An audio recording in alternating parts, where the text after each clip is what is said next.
Salam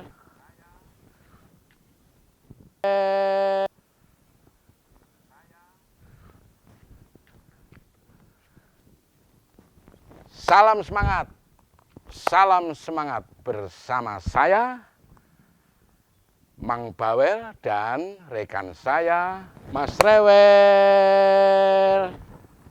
Hai Mas Rewel, kali ini kita akan bahas apa? Begini Mang, banyak anak muda yang sering membicarakan frugal living. Frugal living? Mang, yang sering membicarakan itu gaya hidup hemat Mas ya. Jadi setelah usia tertentu pensiun lah, ya kan, itu frugal living atau ya gaya hidup hemat lah ya, kira-kira gitulah. Setelah sudah mencapai usia tertentu, langsung saja pensiun dengan modal yang cukup, tinggal menikmati saja. Wah, bagus dong kalau gitu, Mang. Saya akan praktekkan. Coba seperti apa, Mang Bawel? Coba seperti apa? Sampai salah saya ngomongnya. Coba seperti apa, Mas Rewel? Siap, Mang. Saya akan makan sehari cukup 1 kali. Pokoknya siap, Mang. Saya akan super hemat. Zaman dulu masih ingat kan, Mang, anjuran dari pemerintah. Kencangkan ikat pinggang. Misal penghasilan saya 1 bulan 5 juta. Maka saya akan tabung 4 juta. Yang 1 juta buat kebutuhan sehari-hari. Wah, itu, namanya pelit, ya kan? Pelit itu namanya. Ya enggak lah, Mang. Sehari-hari saya akan cari celah, intip sana, intip sini untuk nambahin yang pengeluaran 1 juta. Tadi yang sebulan kan 4 juta saya tabungkan. Oke. Kalau begitu, kamu memang super pelit. Oke ya.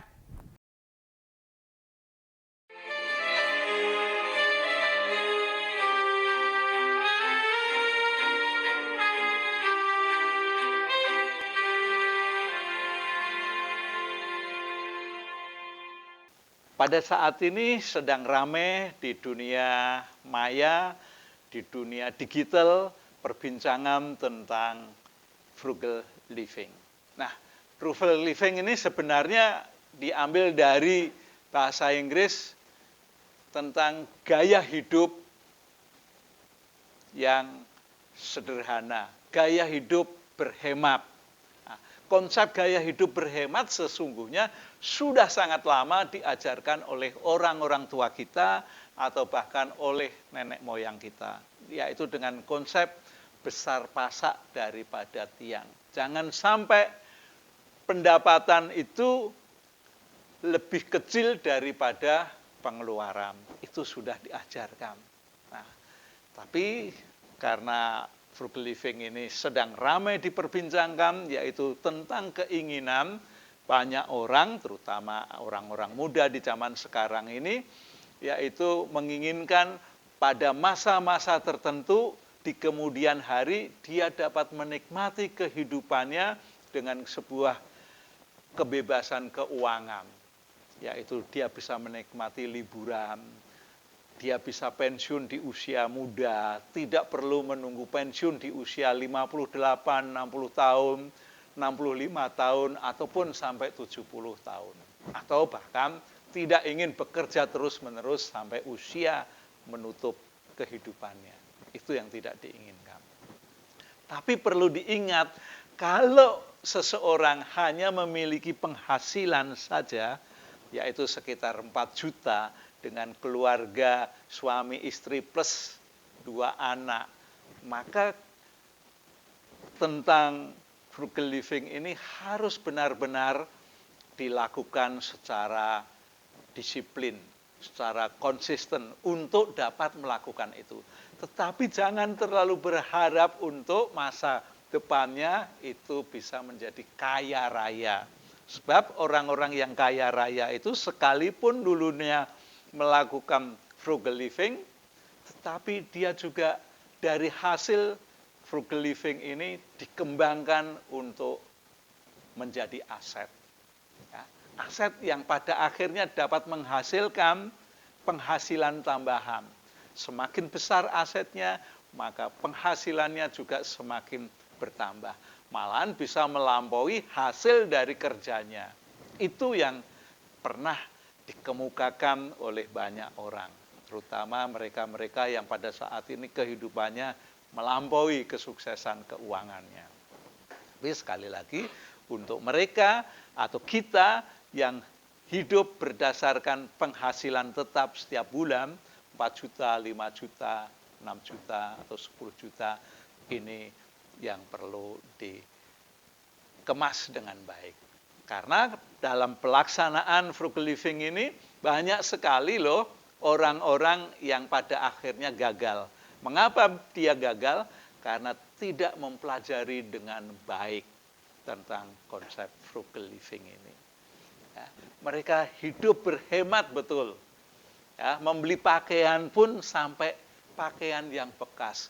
Semua hal yang dibeli untuk keperluan kehidupannya, apakah itu transportasi, juga hal yang bekas. Itu memang baik. Tetapi tidak seperti itu mestinya. Ya, karena kalau kita bicara tentang buku-buku yang dikembangkan oleh para pakar di bidang keuangan, itu dari penghasilan yang misalnya 5 juta itu diambil dulu. Ya, tidak dengan semata-mata diambil 30% dari 5 juta, yaitu sekitar 1,7 ditabung, ya akhirnya ngap-ngapan kehidupannya karena harus membiayai sekolah, membiayai listrik, membiayai transportasi, membiayai konsumsi, kebutuhan sehari-hari. Nah, kalau tidak dilatih sejak dari awal, pastilah orang yang biasa mendapatkan penghasilan 5 juta langsung ngambil 1,7 untuk ditabung, maka akan berat sekali. Mulailah dari yang sedikit. Ya.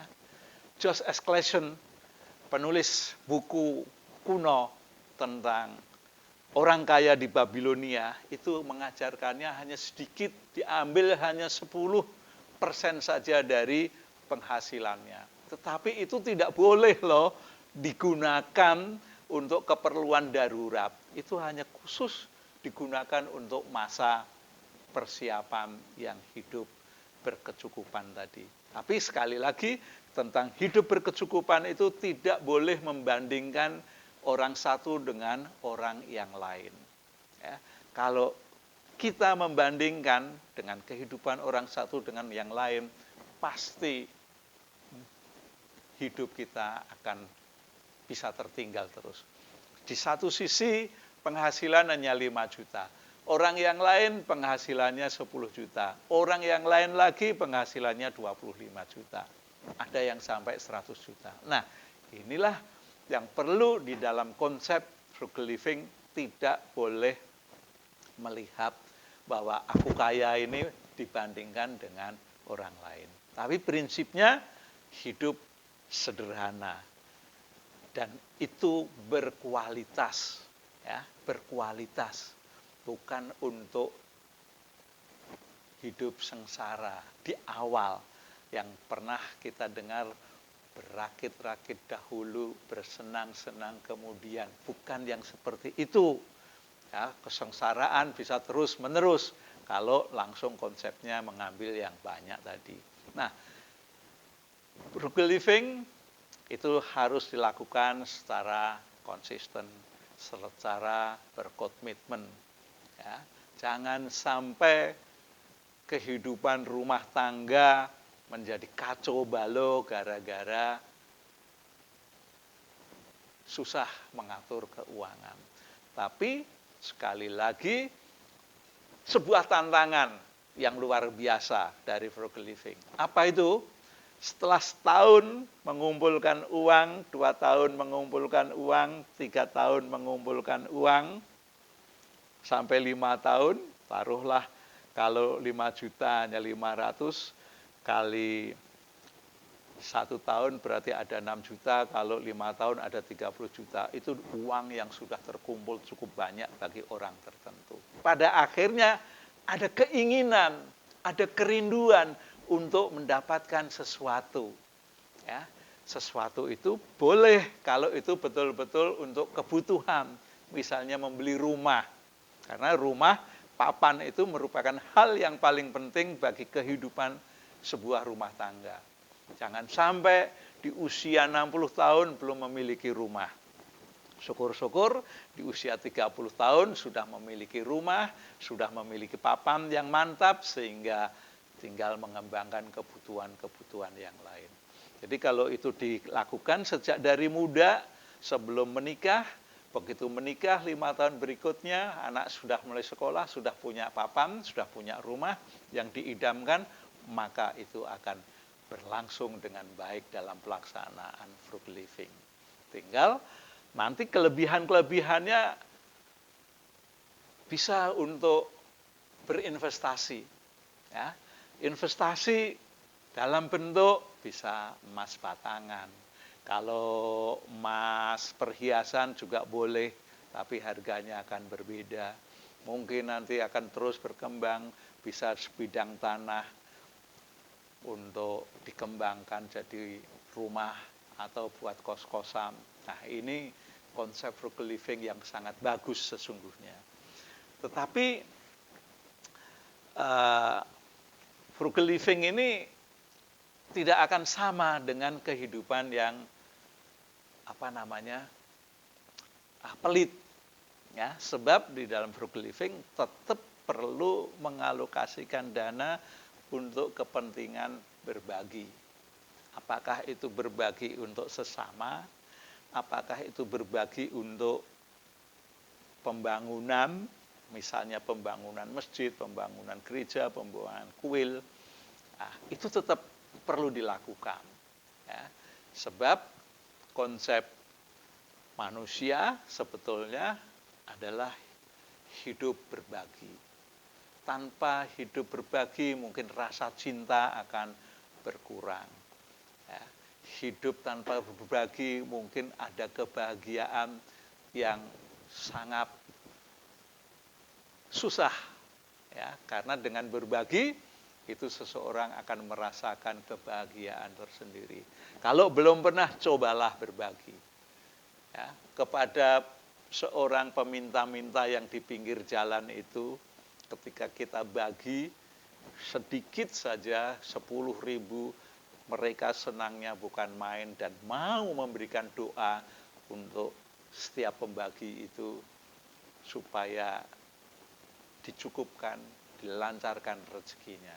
Ya, sekali lagi, frugal living bukan untuk hidup pelit, bukan hidup untuk tidak berbagi, tetapi hidup yang sederhana dan tidak perlu harus mengadakan pembelanjaan barang-barang yang dibutuhkan itu yang sifatnya bekas-bekas.